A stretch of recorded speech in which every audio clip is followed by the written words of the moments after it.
நாளுக்காய் கர்த்தரை நான் நன்றி துதிக்கிறேன், ஸ்தோத்திரிக்கிறேன். இன்றைக்கி நம்ம கலாத்திர சபைக்கு எழுதினதை பற்றி தான் 2 அதிகாரத்தை படிக்கும். ஊழியத்தை பற்றி அவர் சொல்லியிருந்தார். நிறைய இதுலாம் நம்ம வேத வசனங்களை நம்ம தியானிக்கும் பொழுது நிறைய கருத்து, அப்புறம் நம்முடைய வாழ்க்கையில் நிறைய நம்ம தவறுகள் பண்ணியிருந்தால் அதெல்லாம் சரி பண்ண நமக்கு உதவி செய்கிறதா நிறையா ஆலோசனைகளை அடுத்தது எழுதுவார். அதை நம்ம படிக்கும்பொழுது ஆண்டவருடைய தியாகம் எவ்வளவு அப்படிங்கிறத நம்ம தெரிஞ்சுக்கிட்டு நம்ம விசுவாசிச்சோம்னா ஆண்டவருடைய ஆசீர்வாதத்தை சுதந்திரிக்க முடியும்.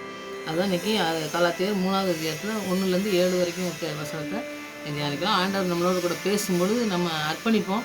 அற்புதமாக ஆண்டவர் நடத்துவோம். ஜெபிப்போம். நல்ல தகப்பனே, உங்களுக்கு நன்றி செலுத்துகிற சுவாமி. இந்த வசனங்களின் மூலம் எங்களோடு கூட பேசி எங்களை நடத்தி வந்து தயக்காக நன்றி செலுத்துகிற சுவாமி. இன்னும் அதிகமாக எங்களை நடத்த போகிறதுக்காக நன்றி. வசனங்களில் ஆழங்களையும் நீர் செய்த தியாயங்களையும் ஆண்டவரை எழுதி வைத்திருக்கிற இந்த வசனங்களை நாங்கள் தியானிக்கும் பொழுது எங்களோடு கூட நீ பேசி நாங்களும் ஆண்டவரை விசுவாசித்து ஆசீர்வாதத்தை சுதந்திரத்து கொடுக்குற பிள்ளைகளாக காணப்பட தேவன் கிருபை செய்யணுமா ஜெபிக்கிறோம். ஆவியானவர் எங்களுக்கு உதவி செய்யணுமா ஜெபிக்கிறோம். ஆவியானவர் எழுதினதை ஆவியானவர்கிட்டே நாங்கள் ஆண்டவரை இந்த ஆலோசனையை பெற்றுக்கொள்ள நாங்கள் அதை கடைப்பிடிக்கவும் உதவி செய்ய நாங்கள் ஒவ்வொரு நாளும் நோக்கி பார்க்குற பிள்ளைகளாக காணப்பட கிருபை செய்யுங்க. அப்படியே நீ நடத்த போவதற்காக நன்றி செலுத்துகிறோம். முழுவதுமாக இந்த கருத்தில் ஏற்படுத்திக்கிற பொறுப்படுத்துகிறோங்க. துதிக்கான மயமெல்லாம் அம்மா செலுத்துகிறோம். ஏசுரத்தை நாம் தெளிச்சவங்களும் நல்ல பிதாவே, ஆமென். ஆண்டவரை துதித்து வசனத்துக்குள்ள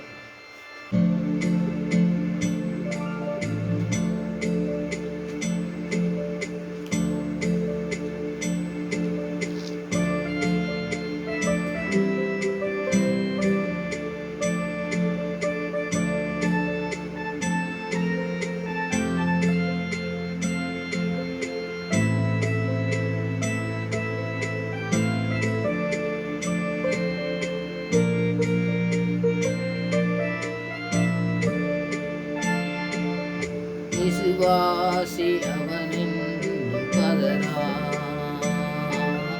விசுவாசி அவனென்றும் பதரா. அவன் நங்கூரம் இயேசுவில் உண்டு, ஆபத்தை கண்டென்றும் அஞ்சா,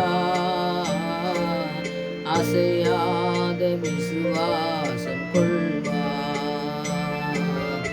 இசையோடு இயேசுவை புகழ்வா.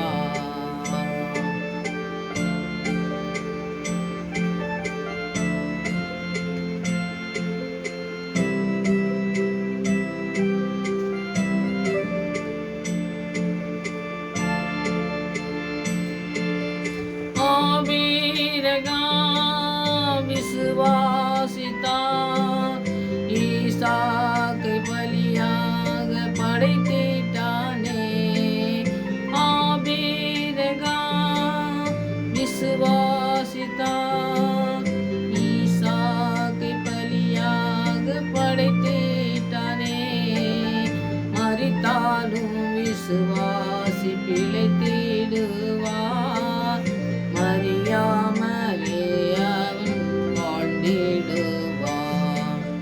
மரித்தாலும் விசுவாசி பிழைத்திடுவான், மறியாமல் அவன் என்றும் வாழ்ந்திடுவான்.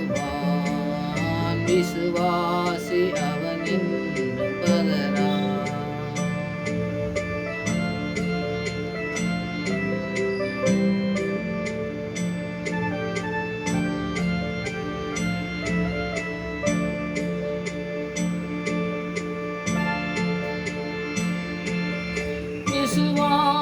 விசுவாசித்தால் மகிமையை காண்பார், வெற்றியுடன் இன்றும் வாழ்ந்திடலாம்.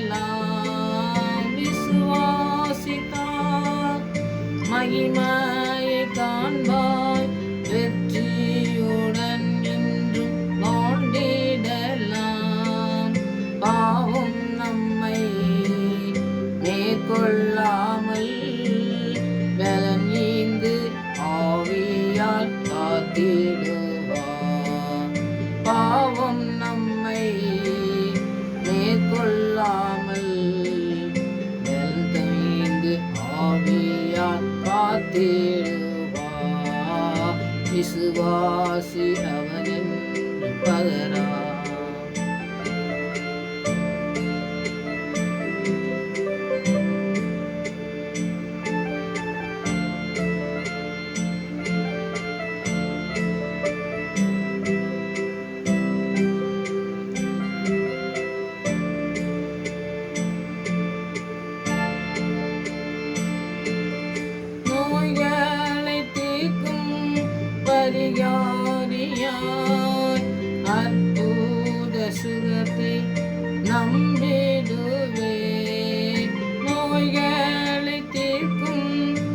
பரிகாரியார் அற்புத சுகத்தை நம்பிடுவே. கல்வாரி இரத்தத்தின் வல்லமையார் காப்பாரே அவர் எந்த விசுவாசத்தை. கல்வாரி இரத்தத்தின் வல்லமையார் காப்பாரே அவர் எந்த விசுவாசத்தை. விசுவாசி அவன் என்றும் பதரா. விசுவாசி அவன் என்றும் பதரா. அவன் நங்கூரம் இயேசுவில் உண்டு. ஆபத்தை கண்டென்றும் அஞ்சா. அசையாத விசுவாசம் கொள்வார். இசையோடு இயேசுவை புகழ்வார்.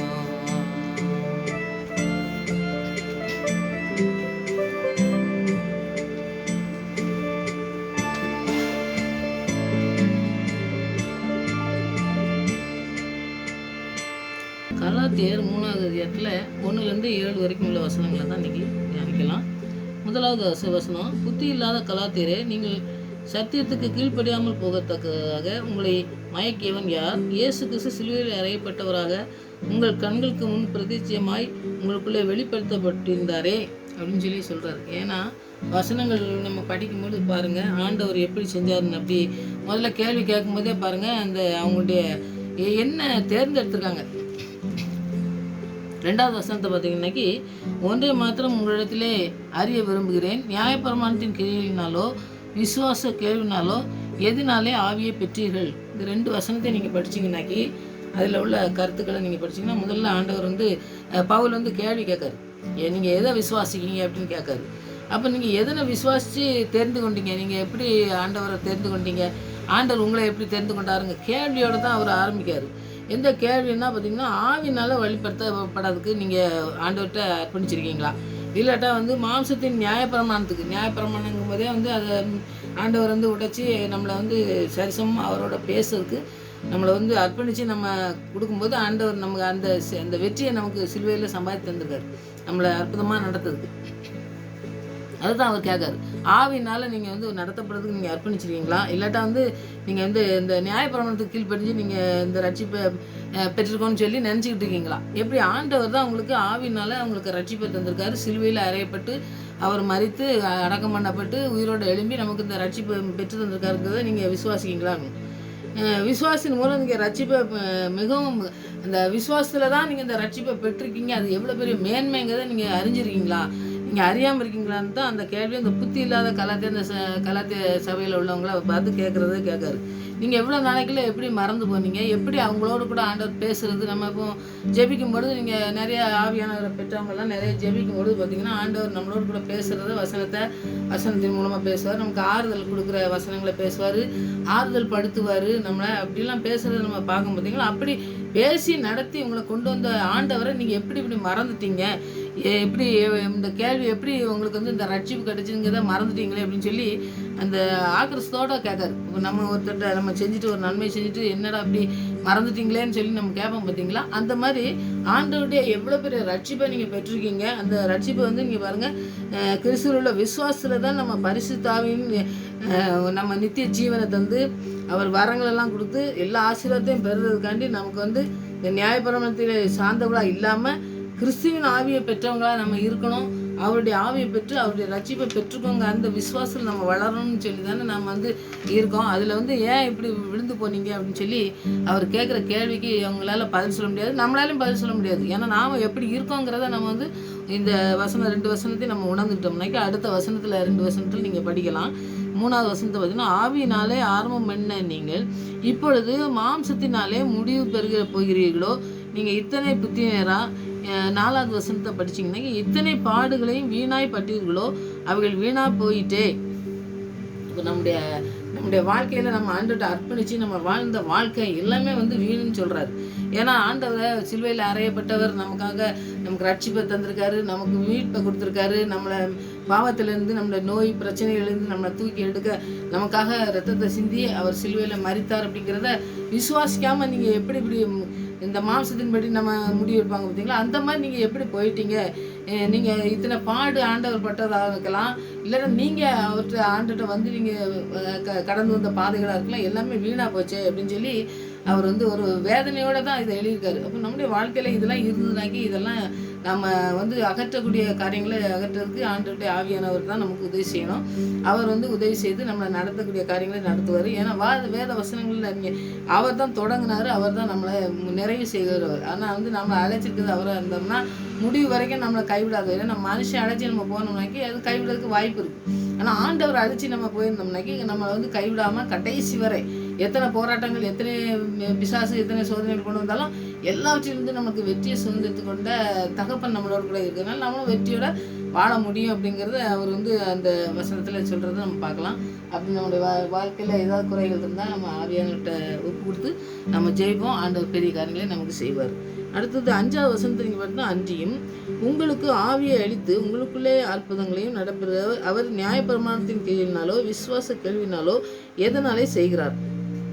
பாருங்கள், ஆண்டவர் விசுவாசத்தினால் நீதிமான் பிழைப்பான். விசுவாசம் இல்லாமல் தேவனுக்கு பிரியமில்லாத எல்லா காரியங்களும் செய்ய முடியாது. விசுவாசம் தான் ஆண்டவர் உலகத்தை ஜெயிக்கிற ஜெயம்னு சொல்லி 1 யோவானில் சொல்கிறாரு. நம்முடைய விசுவாசமே வந்து உலகத்தை ஜெயிக்கிற ஜெயம். நம்ம விசுவாசம் தான் ஆண்டவர்கிட்ட விசுவாசங்காரு. ஏன்னா ஒவ்வொரு நோய்களுக்கோ மற்ற பிரச்சனைக்கோ நம்ம ஆண்டவர் ஜெபிக்க போகும்பொழுது நீ விசுவாசிக்கியா, நீ விசுவாசத்தை தேவனுடைய மகிமையை காண்பா, நீ விசுவாசித்தா உனக்கு எல்லாம் ஆகும் அப்படின்னு சொல்லி சொல்கிறாருல்ல. அப்போ அந்த விசுவாசம் வந்து எவ்வளோ ஒரு ஆழமான காரியமாக இருக்குதுனால நம்ம வந்து அந்த விசுவாசத்துக்குள்ள போகணுன்னாக்கி ஆண்டவருடைய ஆவியானவர் நம்மளோட கூட இருந்தால் தான் அந்த விசுவாசம் வரும் வழியே. நம்ம சொந்த பலத்தினால அந்த விசுவாசம்லாம் நம்ம நிற்கவே முடியாது. ஏன்னா நம்முடைய வாழ்க்கையில் நாம் வந்து எல்லாத்துலேயுமே வந்து ஒரு குறை உள்ளவங்களாக இருக்கிறதுனால ஆவியானவர் நமக்கு உதவி செய்யும் பொழுது அந்த பலத்தில் நாம் நிற்க முடியும். அந்த விசுவாசத்தில் நம்ம விசுவாசத்தை வந்து தொடக்கிறவரும் முடிக்கிறவரும் அவராக இருக்கிறதுனால அவர்கிட்ட நம்ம கேட்டு பெற்றுக்கொள்ளணும். அப்படிங்கிறத நம்ம செய்யலாம். அந்த காரியங்களில் பாருங்கள், பெந்தேகோஸ்தே நாளில் நம்ம அப்போஸ்தலர் படிக்கும் பார்த்தீங்களா, அந்த பெந்தேகோஸ்தே நாளில் ஆவியானவர் அருளப்பட்ட வெளிப்பட்ட அந்த கிரியெல்லாம் வந்தது, வல்லமையெல்லாம் வந்ததெல்லாம் வந்து பார்த்திங்கன்னாக்கி அவங்க அதை வந்து நம்ம அற்புதங்களை செய்கிறது, அதிசயங்களை செய்கிறது, வரங்களை கொடுக்கறது எல்லாமே வந்து அப்போஸ்தலருக்கு அற்புதங்களை செஞ்சார். நம்ம நிறைய விசுவாசிகளுக்கும் அந்த காரியங்கள்லாம் கற்றுக் கொடுத்ததுக்கு செஞ்சார் வரங்கள்னால. ஆவியின் வரங்களை வெளிப்படுத்தினார். அந்த ஆவியின் மூலமாக தான் அந்த ஆவியானவரை பெற்றுக்கொண்டு தான் வாழணும். அப்படிங்கிறது ரொம்ப ஆழமாக வந்து அவர் சொல்கிறத நம்ம பார்க்கணும். விசுவாசத்துக்கு வந்து ஆவியானவர் இல்லாமல் விசுவாசத்தை நம்ம பெற்றுக்கொண்டு அதில் வாழவே முடியாது அப்படிங்கிறது. அப்போ பாருங்கள், ஆவியானவர் குறித்து சொல்லப்பட்ட வாக்கு தத்துவம், அவர் வந்து நமக்கு ஒரு வாக்கு தத்துவம் கொடுக்காரு பாருங்க. அது நிறைவேறணுன்னாக்கி நாம் வந்து ஆவியானவரை பெற்றுக்கொண்டு அவர்கிட்ட விசுவாசம் வச்சா மாத்திரம்தான் நம்ம அந்த இதை பெற்றுக்கொள்ள முடியும். அப்படிங்கிறத நம்ம வந்து பார்க்கலாம்.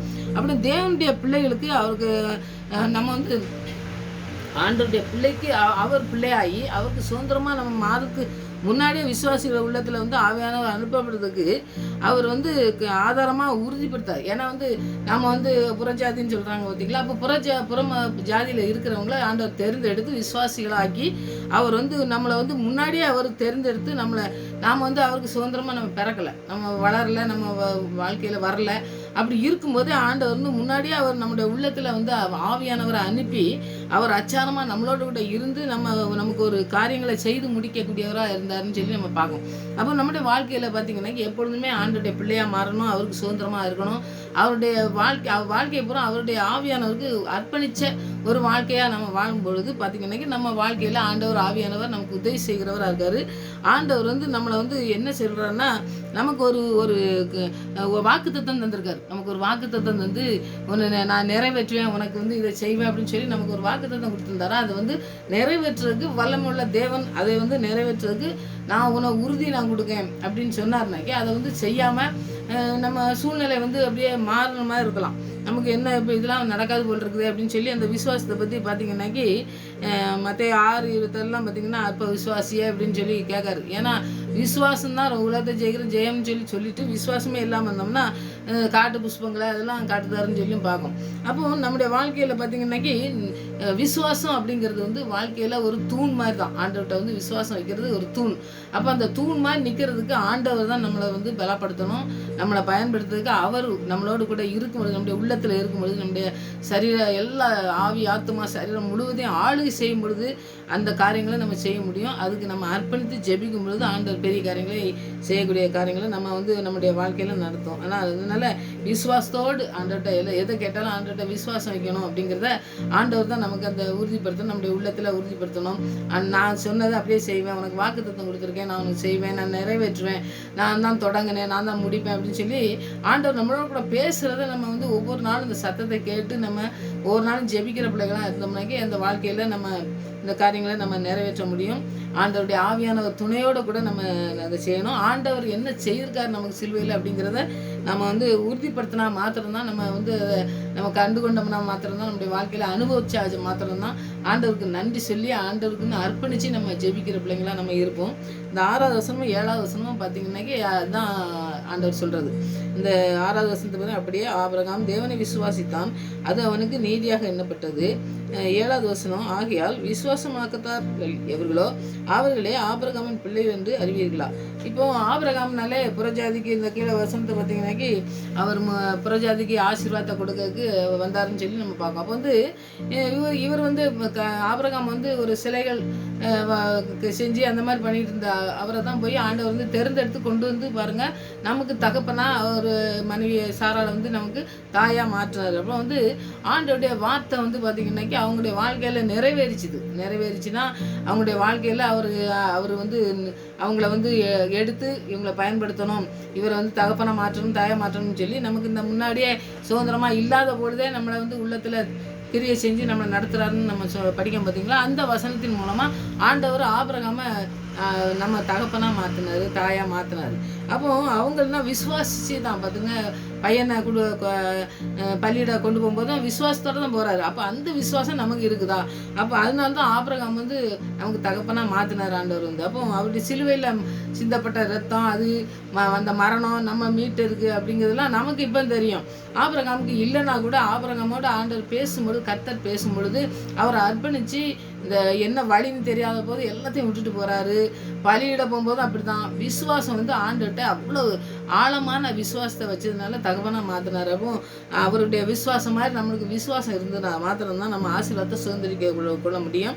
ஆபிரகாம் பிள்ளையாக நம்ம மாறணும். ஏன்னா ஆபிரகாம் வந்து விசுவாச்சாரில் அந்த மாதிரி நம்ம விசுவாசம் இருக்குதா அப்படிங்கிறது என்ன பார்த்தோம்னா அதில் வந்து கேள்விக்குறியாக தான் இருக்கும். ஏன்னா அவ்வளோ விசுவாசம் நமக்கு இருக்கவே இருக்காது. ஏன்னா பிள்ளைய பள்ளியிட போகும்போதும் அவர் ஒன்றும் இல்லாத எல்லாம் உன் தேசத்தை எல்லாத்தையும் விட்டுட்டு நீ வா, சொந்தத்தெல்லாம் விட்டுட்டு வான்னு சொல்லும்போது எல்லாத்தையும் விட்டுட்டு போகிறதுன்னா அதுவும் ஒரு பெரிய காரியம்தான். அப்போ ஆண்டவருடைய வார்த்தைக்கு கீழ்ப்படிஞ்ச ஒரு ஆபிரகாமை வந்து ஆசீர்வதிச்சார். அப்படி நம்முடைய வாழ்க்கையிலையும் பார்த்தீங்கன்னா எந்த குறைகள் இருக்குதோ அதுதான் அவர் முதல்ல கேட்கும்போதே அதுதான் சொல்கிறாரு, எதை நீங்கள் தெரிந்து கொண்டீங்க அப்படின்னு சொல்லிட்டு ஆபிரகாமின்னு சொல்கிறாரு. அப்போ ஆபிரகாமின் ஆசீர்வாதத்தை பெற்றுக்கொள்ளணுன்னாக்கி எப்படி ஆவியானவருக்கு நம்ம அர்ப்பணிச்சிருக்கணும், ஆவியானவர் நமக்கு என்ன செஞ்சுருக்காரு, அவர் சிலுவையில் சிந்தி ரத்தம் நம்முடைய ரட்சிப்புக்கு, அதுதான் நமக்கு எல்லாத்தையும் செய்து முடிக்கக்கூடியது. வேறு எந்த இதுவும் வந்து நமக்கு வந்து ரட்சிப்பை தரதுக்கு வாய்ப்பே கிடையாது. அதனால் அந்த ரத்தத்துக்கு மகிமையை நம்ம அந்த சிலுவையில் சிந்தப்பட்ட ரத்தத்தினுடைய மகிமையை நாம் வந்து அறிந்து கொள்ளணும், மற்றவங்களுக்கு சொல்லணும். அப்படி சொல்லும் பொழுது நம்முடைய வாழ்க்கையில் பெரிய காரியங்களை ஆண்டவர் செய்யக்கூடியதாக இருக்கார். பவுல்லாம் அப்படி தான் ஊழியம் பண்ணார். அவர் சிலுவையில் அறையப்பட்டது தான் சொன்னார். அவர் படித்த படிப்பை எனக்கு குப்பைன்னு சொல்லிட்டாரு. அப்போ அவர் தரிசித்த உடனே பார்த்தீங்கன்னாக்கி அவர் வந்து ஆண்டவருடைய வார்த்தைக்கு அர்ப்பணித்து ஜெபிக்கக்கூடிய காரியங்களை செஞ்சார்லாம். அதனால் ஆண்டவருடைய வார்த்தைக்கு கீழ்ப்படிஞ்ச ஒரு பவுல் வந்து இத்தனை புஸ்தகங்களை எழுதி நமக்கு ஆலோசனையாக தரதுக்கு ஆவியானவர் நமக்கு உதவி செய்ததுனால ஆண்டவருக்கு முதலாவது நன்றி சொல்லணும். வேதாகமத்துக்காக முதல்ல நன்றி சொல்லணும். வேதாகமத்தை தினமும் வந்து வார்த்தைகளை படிக்கணும், படித்து தியானிக்கணும், ஆண்டவரோட பேசணும். அப்போ நம்மளோட கூட ஆண்டவர் பேசுகிறத நம்ம உணர முடியும். அப்படி இந்த நாட்களில் நீங்கள் செய்து நீங்கள் நடத்தி பாருங்கள். ஆண்டவருடைய ஆசீர்வாதத்தை நம்ம சுதந்திரிக்க முடியும். எத்தனை தோல்விகள் வந்தாலும் தோல்விகளை நம்ம மேற்கொள்ளதுக்கு ஆவியானவர் நமக்கு உதவி செய்கிறவராக இருக்கார். இன்றைக்கி நம்ம ஆண்டவருடைய பிள்ளையாக மாறணும். ஆண்டவருடைய பிள்ளையாக மாறி ஆண்டவருக்குன்னு அர்ப்பணிப்போம். ஆண்டவர் பெரிய காரியங்களை செய்வார். நீங்கள் செய்யுங்க, பிள்ளைகளை அர்ப்பணிங்க. நம்முடைய வாழ்க்கையில் எல்லாவற்றையும் அர்ப்பணிச்சிருக்கோம். நமக்குன்னு எதையுமே வச்சுட்டு இருக்கக்கூடாது. நாம தான் ஏதோ யோசனை பண்ணணும்னு வைக்காமல் எல்லாவற்றையும் அர்ப்பணித்து பாருங்கள். ஆண்டவர் செய்த காரியங்கள் பெரிய காரியங்களாக இருக்கும். அதை நம்ம அனுபவிப்போம். ஆண்டவர் பெரிய காரியம் செய்வார். ஆமென். ஜெயிப்போம். தேவனே நாம் உமதண்டையில் இன்னும் நெருங்கி சேர்வதே என் ஆவல் பூமியில். தேவனே நாம் உமதண்டையில் இன்னும் நெருங்கி சேர்வதே என் ஆவல் பூமியில். ஆம் சுவாமி, உங்களுடைய பாதத்தில் அமர்ந்திருக்கும் பொழுது மாத்திரம்தான் எங்களுக்கு நீங்கள் எல்லாவற்றையும் நடத்தி செல்வதை நாங்கள் உணர்ந்து கொள்ள முடியும். ஆண்டவரே, எத்தனை தோல்விகளை சந்தித்தாலும் வாழ்க்கையில் ஆண்டவரை எல்லாவற்றையும் வெற்றியாக எங்களை முடிக்க செய்கிறவர். நீங்கள் தொடங்கினதை முடிக்க வைக்கிறவர். எங்களுக்கு வாக்குத்தத்தம் தந்து எங்களை வழி நடத்துகிறவர். எங்களுக்கு ஆண்டவரை தகப்பனாக இருக்கிறவர். எங்களை வழி நடத்தி எங்களை கரம் பிடித்து நடத்தி சென்று எங்களை கீழே விழுந்து விடாதபடி எங்களை கால்கள் தவறும் பொழுது தகப்பனே, எங்களை கால்கள் சறுக்கும் பொழுது ஆண்டவரை எங்களுக்கு ஆண்டவரை துணையாய் நின்று எங்களை வழி நடத்துகிறீரே. நன்றி ஆண்டவரை. எல்லா பொல்லாத மனிதர் மத்தியிலும் நாங்கள் வாழும் பொழுது ஆண்டவரே, நீங்கள் எங்களோடு கூட இருக்காவிட்டால் ஆண்டவரே நாங்கள் தோல்வி அடைந்து போவோம். ஆண்டவரே, எங்களுக்கு வெற்றியை சுதந்திரத்து கொண்ட எங்களுக்கு ஆண்டவரை நீங்கள் உதவி செய்கிறவராக இருக்கீங்க. நீங்கள் வெற்றி பெற்றீங்க. அந்த வெற்றிக்கு நாங்களும் பங்குள்ள பிள்ளைகளாக மாற எங்களை ரட்சித்து எங்களை உங்களுடைய பிள்ளையாக மாற்றிருக்கீங்களே. அக்கா நன்றி செலுத்துகிறோம் ஆண்டவரை. இந்த சிலுவையின் மேன்மையை நாங்கள் கண்டுகொள்ளணும். உங்களுடைய ஆசீர்வாதத்தை பெற்றுக்கொள்ளணும் ஆண்டவரை. உங்கள் ரட்சிப்பை பெற்றுக்கொண்டு உங்களுடைய ஆண்டவரை அதிசயங்களை செய்கிற அற்புதங்களை செய்கிற அந்த காரியங்களை ஆண்டவரை நாங்கள் உணர்ந்து கொள்ளத்தக்கதாய் எங்களை உணர்த்தி ஆண்டவரை நடத்தி செல்லணுமா ஜெபிக்கிறோம். ஐயா, கேட்குற பிள்ளைகளுக்கு என்ன தேவையாக இருந்தாலும் சந்திங்க ஆண்டவரை. அவர்கள் உங்களிடத்தில் விசுவாசம் வைக்கட்டும் ஆண்டவரை. விசுவாசி எப்பவும் பதறாதபடி உம்மிடத்தில் விசுவாசம் வைக்க ஆவியானவர் எங்களுக்கு உதவி செய்ய வேண்டுமா ஜெபிக்கிறோம் ஆண்டவரை. நாங்கள் ஆண்டவரை விழுந்து விடுவோமோ என்று சொல்லி ஆண்டவரை நாங்கள் ஆண்டவரை சிந்திக்கும் பொழுது அந்த சிந்தனையை மாற்றி ஆண்டவரை உம்முடைய அந்த கிறிஸ்துவின் இருக்கிற சிந்தையை எங்களுக்கு இருக்க ஆண்டவரை உங்களுடைய சிந்தனையை மாற்றத்தக்கதாய் உங்களுடைய சிந்தையை எங்களுக்கு தரத்தக்கதாய் ஆண்டவரை நாங்கள் அர்ப்பணிக்கிறோம் ஆண்டவரை. எல்லாவற்றையும் நீங்கள் நடத்தி செல்லணுமா ஜெபிக்கிறேன். சரிய தேவையை சந்திங்க ஆண்டவரே. உலகத்தில் எத்தனையோ தேவைகள் இருந்தாலும் எல்லா தேவையும் சந்திக்க எங்களுக்கு தேவன் போதுமானவராக இருக்குங்க. உங்களுடைய பிள்ளைகளை ஆசீர்வதிப்பதே உங்களுக்கு பிரியம் ஆண்டவரே. எங்களை முற்றிலுமாய் உங்களுடைய கருத்தில் அர்ப்பணிக்கிறோம் சுவாமி. நீங்கள் பொறுப்படுத்தி வழிநடத்தமா ஜெபிக்கிறேன். கல்வாரி அன்பை உணர்ந்து ஜெபிக்கிறோம் ஆண்டவரே. அந்த கல்வாரியிலே எங்களுக்காக சிந்தப்பட்ட இரத்தத்துக்காய் நன்றி செலுத்துகிறோம். அந்த இரத்தத்தின் மீட்பை பெற்றுக்கொண்டு ரட்சிப்பை பெற்றுக்கொண்டு வாழ எங்களுக்கு உதவி செய்து வருகிற தயவுக்காக நன்றி. முழுவதுமாக இந்த கருத்தில் அர்ப்பணிக்கிற சுவாமி. நீங்கள் பொறுப்படுத்திக் கொள்ளுங்க. எல்லா தேவையும் சந்தித்து எங்களை வழிநடத்த போறதுக்காக நன்றி. எல்லாவற்றையும் நீங்கள் பொறுப்படுத்தி ஆண்டவரை நடத்தும் பொழுது எங்களுடைய கரங்கள் ஆண்டவரே உங்களுடைய கரத்திலே ஆண்டவரை கோர்க்கப்பட்டதாக இருக்கட்டும். நாங்கள் விழுந்து விழும்போது பேதுருவை தூக்கி விட்டீங்களே, அதுபோல் எங்களை தூக்கி நிறுத்த வேண்டுமா ஜெபிக்கிறோம் ஆண்டவரே. எந்த இடத்துல வெட்கப்படுத்துகிறோமோ அந்த இடத்துல உயர்த்துகிற தேவன் எங்களை நடத்தி செல்ல வேண்டுமா உங்களுடைய கருத்தில் அர்ப்பணிக்கிற சுவாமி. எல்லா தேவையும் சந்திங்க, ஆசீர்வதிங்க, பொறுப்படுத்துக்கோங்க. முழுவதுமாய் அர்ப்பணிக்கிறோம் சுவாமி. பிள்ளைகளை அர்ப்பணிக்கிறோம். எங்களுடைய சுற்றிலும் இருக்கிறவர்களை அர்ப்பணிக்கிறோம் சுவாமி. எல்லாருக்கும் சாட்சிகளாக நிற்க தேவனுடைய நாமம் மகிமைப்படத்தக்கதாக நாங்கள் வைக்கப்படாதபடி தேவனுடைய அற்புதத்தை பெற்றுக்கொள்கிற பிள்ளைகள் அநேக எழும்ப தேவன் பயன்படுத்துகிற நாட்களாக இந்த நாட்கள் மாற வேண்டுமா ஜெபிக்கிறேன். அப்படியே நீங்கள் நடத்த போறதுக்காக நன்றி செலுத்துகிறேன். துதிக்கிறேன், ஸ்தோத்திரிக்கிறேன் ஆண்டவரே. இந்த கருத்தில் அர்ப்பணிக்கிற சுவாமி. மறுபடியும் அவருடைய சமூகத்தில் வரும் வரை எங்களை காத்து வழிநடத்தமா ஜெபிக்கிறேன். போக்கில் வரத்தும் கூட இருந்து எங்களை வழிநடத்தும். துதிக்கான மயமெல்லாம் அம்மக்கே செலுத்துகிறேன். ஏசு ரஜன் நாமத்தில் ஜெபங்களின் நல்ல பிதாவே. ஆமென்.